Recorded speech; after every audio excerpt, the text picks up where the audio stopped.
Okay, I hope you're still with me. We are at the last part now, part 3, signages. Okay, what are signages about? What are they for? They are to communicate, such as communicate with the store logo, the store promotions, directions in the store.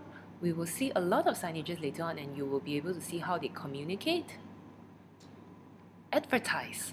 They're supposed to prompt, persuade, influence customers to buy with messages that talk about the benefits of the products. And operational. They direct traffic, they show customers where to go, which direction to queue.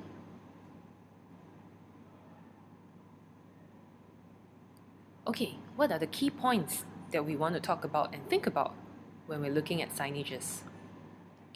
They have to be designed with an appropriate context in mind. How big is your store? Should your signages be as big as your door? If your store is smaller, will smaller signages do? What font size is legible to customers? And we should always test the effectiveness of the signs with non-customers because customers may already be familiar with your store layout, with your store promotions. So your signages, they may already implicitly know the information before they look at the signage. But what about non-customers? If non-customers can understand what your signages are saying, then it is an effective signage. Logical placement. If your fitting rooms are at a certain direction, you should always place your fitting room signage near it. And to ensure that the font size can be read, to ensure that the colors of the fonts can be read. Let's see.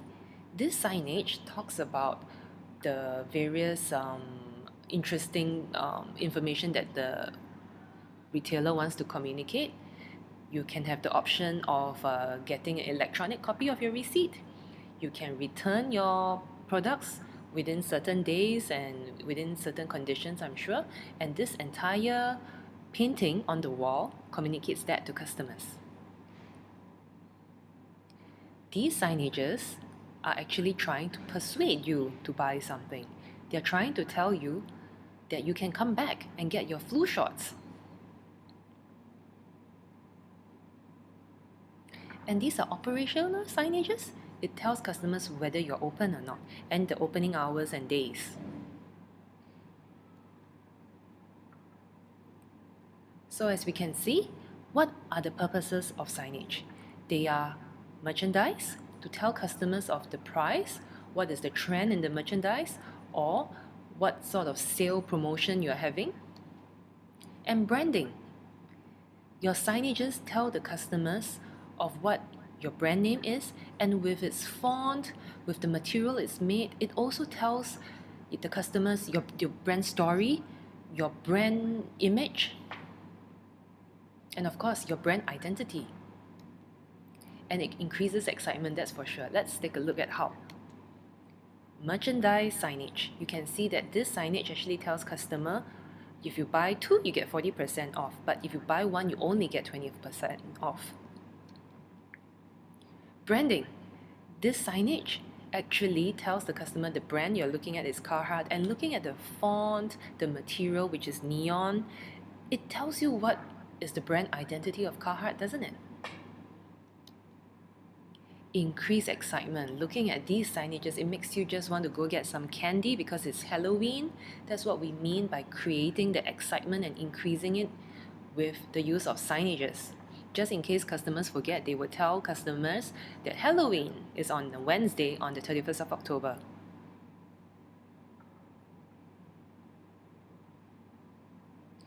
What are the factors that make a signage successful?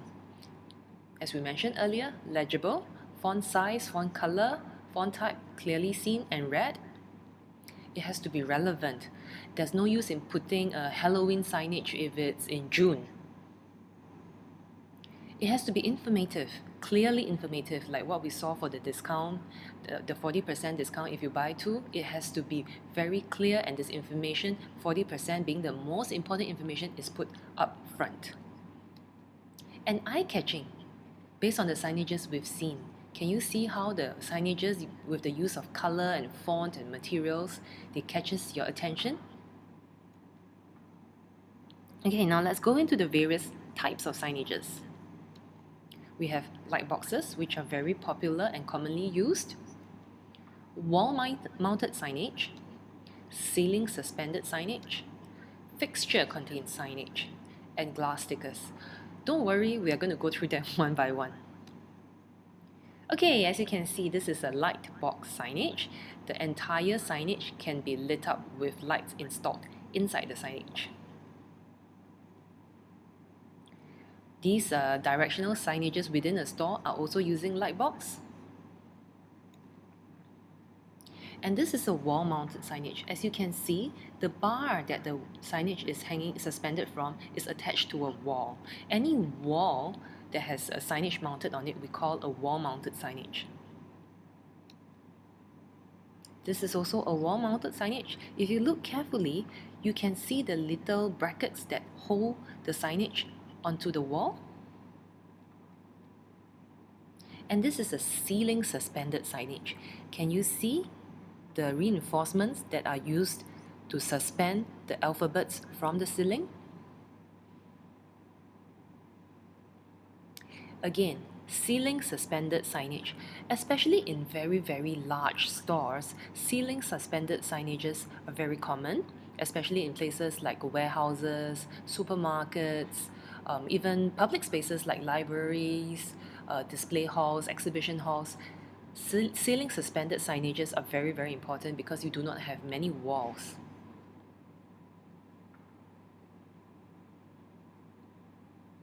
Fixture-contained signage. Remember we talked about fixtures? Look at this fixture, and there are various brands that's represented on it, and the signages are all attached to the fixture.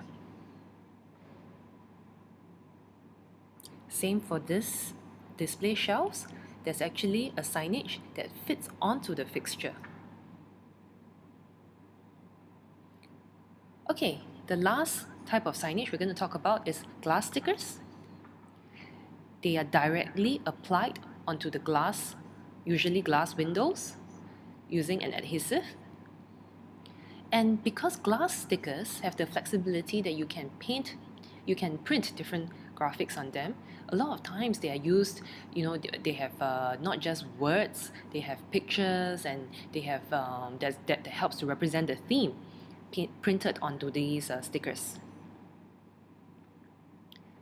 This is a glass sticker that tells you when the store is open on what days and what hours on weekdays and weekends, I'm sorry.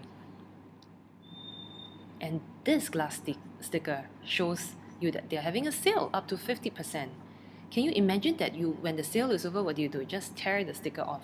Very easy and convenient. And this glass sticker is actually the brand's brand name signage. Okay, next type is banner. Banners are usually made of tarpaulin, which is what we call vinyl in this part of the world. Its production and installation is relatively inexpensive given that they are very long lasting and they can be done in very big scale. This is what tarpaulin looks like. They can be used in store windows as backdrops, which we will do for First Avenue. For our store windows, we actually use a banner as our backdrop.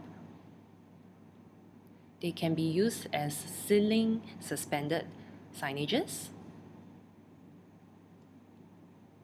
They can also be used as standalone banners. They are also used on the exterior. These are outdoor banners. Outdoor banners may be of a slightly different material. They have to withstand the different weather elements. Okay, now let's go into the signage materials. Paper. Okay, a lot of signages are actually made of paper, especially if they are indoors. It is very inexpensive and it is usually used for the short term because, as we know, it's not going to be very durable.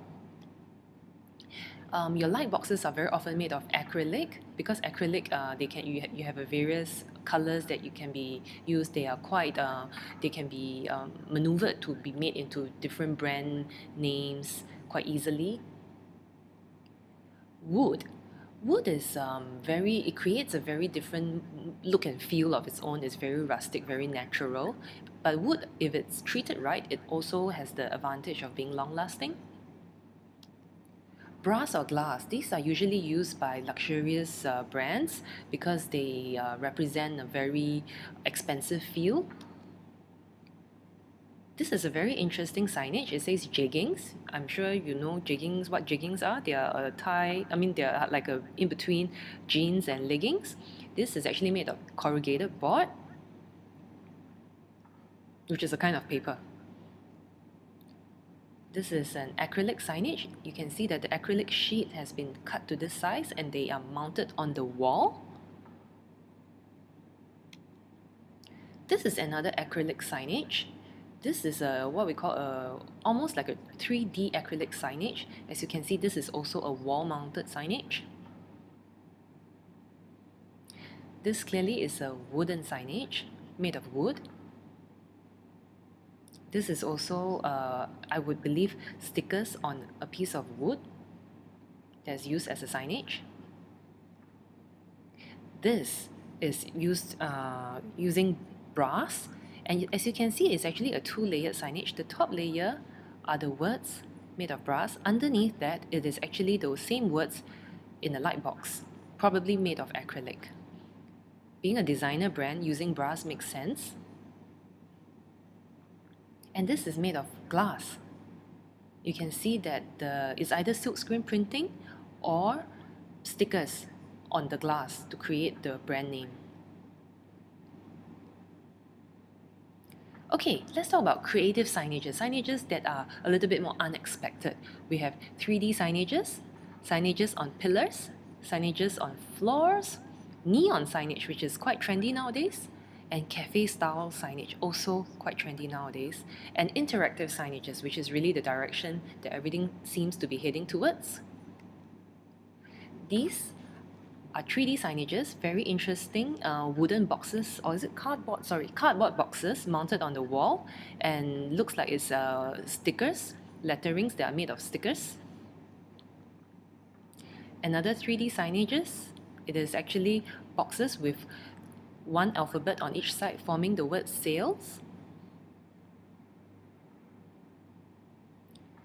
Signages on the pillars, because pillars very often form obstructions in a store, so it's good to make use of them, and in this case it's very cleverly made use of for signage.